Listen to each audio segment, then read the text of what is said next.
అందరికీ నమస్కారం. నేను doctor Mounika, homeopathy consultant. Psoriasis skin disease అనేది మనకి ఎలాంటి కారణాల వల్ల మనకి ఎఫెక్ట్ అవుతుంది ఈ స్కిన్ డిసీజ్ అనేది చెప్తానండి. ఫస్ట్ ఆఫ్ ఆల్ ఇది మనకి ఆటో ఇమ్యూన్ డిజార్డర్ అనేసి అని అంటాము. అండ్ యూజువల్గా ఇది మనకి ఏంటంటే ఏదైనా సైకలాజికల్ స్ట్రెస్ ఎక్కువగా మనకి మానసిక ఒత్తిడి లాంటిది కానివ్వండి, స్ట్రెస్, యాంగ్జైటీ, డిప్రెషన్స్ వీటి వల్ల మేజర్గా ట్రిగర్ అవుతూ ఉంటుంది.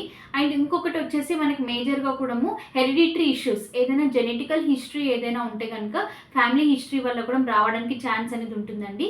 అండ్ మన బాడీలో ఎప్పుడైతే ఎపిడర్మల్ సెల్స్ అనేటివి, అంటే మన బాడీలో రోజుకి 2 to 9 times of the cells అనేటివి, నార్మల్ సెల్స్ అనేటివి ప్రొడ్యూస్ అవుతూ ఉంటాయి. ఎప్పుడైతే ఈ నార్మల్ సెల్స్ రేంజ్ అనేది ఎక్కువ ఎపిడర్మల్ సెల్స్ రేంజ్కి ఎక్కువగా ఇంక్రీజ్ అవుతాయో అప్పుడు మనకి ఈ సోరియాసిస్ స్కిన్ డిసీజ్ అనేది అటాక్ అవ్వడానికి ఛాన్స్ అనేది ఉంటుంది అన్నట్టు. సో ఇలాంటి రీజన్స్ వల్ల మనకి ఇంకో ఇదే కాకుండా స్మోకింగ్ కానివ్వండి, స్మోకింగే కాకుండా ఆల్కహాల్ తీసుకోవడం కానివ్వండి, ఎక్కువగా కన్జంప్షన్ చేస్తే కనుక వీటి వల్ల కూడా మన ఇమ్యూనిటీలో, మన సెల్స్లో డ్యామేజెస్ అనేటివి, టిష్యూస్లో డ్యామేజ్ అనేటివి జరుగుతాయి. కాబట్టి సో వాటి వల్ల కూడా మనకి సోరియాసిస్ స్కిన్ డిసీజ్ అనేది అటాక్ అవ్వడానికి ఛాన్స్ అనేది ఉంటుంది. సో ముఖ్యంగా అయితే కనుక మనకి ట్రిగరింగ్ ఫ్యాక్టర్స్ వచ్చేసి సైకలాజికల్ డిజార్డర్స్ అని చెప్పుకోవచ్చండి. So thank you so much.